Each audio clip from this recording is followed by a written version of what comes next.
Just watched the YouTube of the British Prime Minister's news conference with President Zelensky.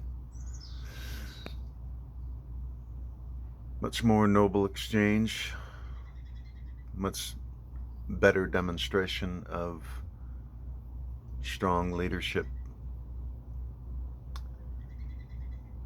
The previous week, Zelensky had, or several days earlier, had met with the president of the current president of the United States of America and the vice president.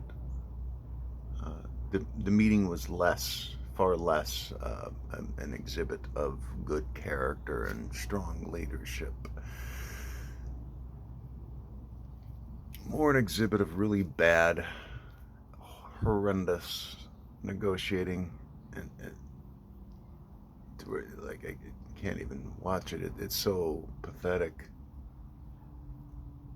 How does one fully back Trump still now? Like, how shocking does it need to get? Like, it's always been kind of jarring, just him, but it's a little ridiculous now.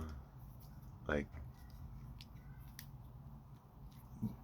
the acceptance of his ideology, and just the allowance of it. Like, admittedly, have not throughout my life had a great deal of faith in the RNC, but didn't really have a whole lot of faith in the DNC either, but I tend to vote for that one. Sometimes here and there, years and years ago, the RNC, but it was very rare. When I take tests, it tends to say that it would be probably Green Party is the one that would align with most ideology, because I'm very quote unquote woke or whatever. Because there's people proclaiming themselves to be woke, it creates the anti-woke movement, meaning pro-apathy, pro-cruelty, pro-corruption, pro-ending oversight, pro-Trump, anti-woke, pro-cutting Medicare benefits, pro-cutting healthcare, pro-cutting education, and privatizing it, anti-woke, pro-dehumanizing people, pro-inequality, anti-woke. Oh, yeah, it's a weird fucking time, because, yeah, some of the biggest, loudest, proudest anti-woke people, and again, anti-woke, pro-apathy, pro-cruelty, pro-corruption, pro-Trumpism, pro-fiscally stupid, pro-not caring about other people that don't look and sound exactly like you, pro-dehumanizing them, anti-woke. Yeah. An old friend is a very proud anti-woke person, and also goes to church a lot. I don't understand the mental gymnastics. I just don't get it. You know, I'm woke, I guess, or whatever. I'm also a business graduate with a degree in marketing.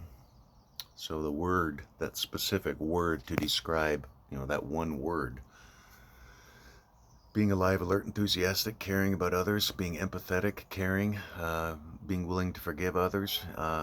It's a wide variety of words, characteristics I would describe as under this current, yet we're using the word woke to describe being that way.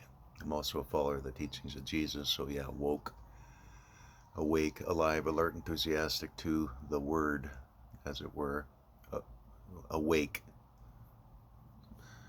I'm a marketing major, so the word woke, it's past tense. So we're more like getting into the minutia of slogans when you're anti-woke, and you're mostly getting into because of the specific word, and not really giving a fuck too much about the sentiment. So you proudly proclaim anti-woke, that you are anti-woke as a business. When a business says that, I appreciate it. That business is telling me, please don't come here. You, they don't want me to spend money there. I appreciate the anti-woke business. Let me know that. Okay, I will make sure to not spend money there. Okay, we're going to cancel DEI stuff. Okie dokie. I'll make sure to stop spending money at there. You don't want my money. Okie doke. No worries. There's other places that will accept my money. Okay? But yeah, you do not want me as a customer. You're anti-woke. And I'm, I guess, the word to describe, you know, being alive, caring, empathetic to fellow human, pro individual liberty, pro equality, pro caring about humans that don't look and sound exactly like me. Woke, or whatever. Your company's anti that. Okay. You do not want me to be there. Okay. Understood. So I've already severed ties with a few companies, recently, and that's fine. They tend to be some of them are big, massive entities that I don't really like having to shop at anyway. Many times it's, because you have to. There's a few other options. And Trumpism is sort of, and what all the economic policies being done currently are to accentuate that. The wealthiest will have more, greater ownership stake of the economy, and they'll design the economy in the way they want to do it. And they'll create the choice. Your choice will just be limited to what they create for you, not what you truly desire or yearn for, or creating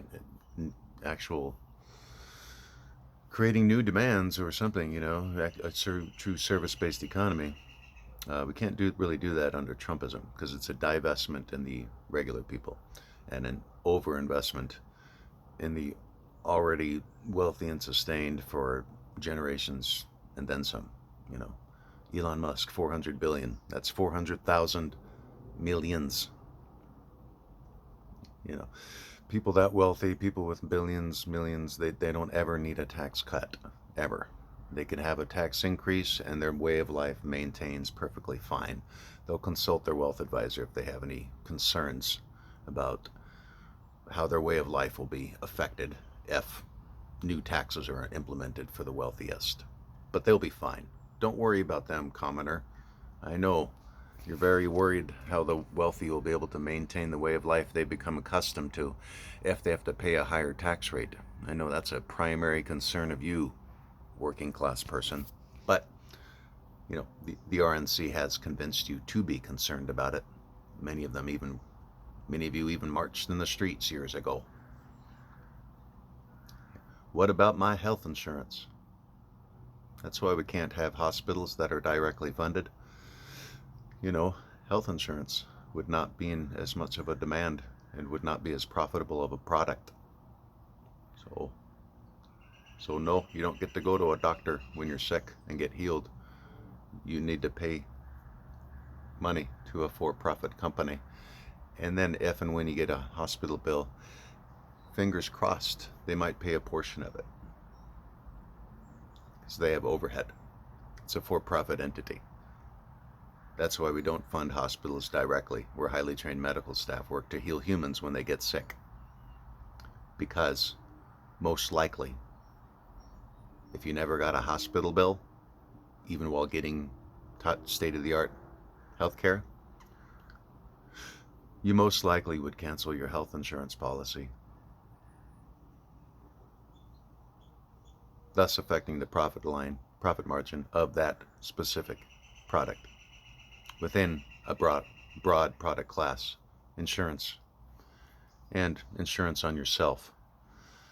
There would still be term life, whole life, universal life, variable universal life, as well as disability income and long-term care insurance. So consult your insurance provider if you have any questions about if and when we ever decide to directly fund hospitals, what other insurance products you can buy to replace your traditional health insurance product. But instead, we're going to cut Medicare and Medicaid and give even bigger tax cuts to the wealthiest, per the Trump plan that was proposed, and all Republicans except one in the House voted for. So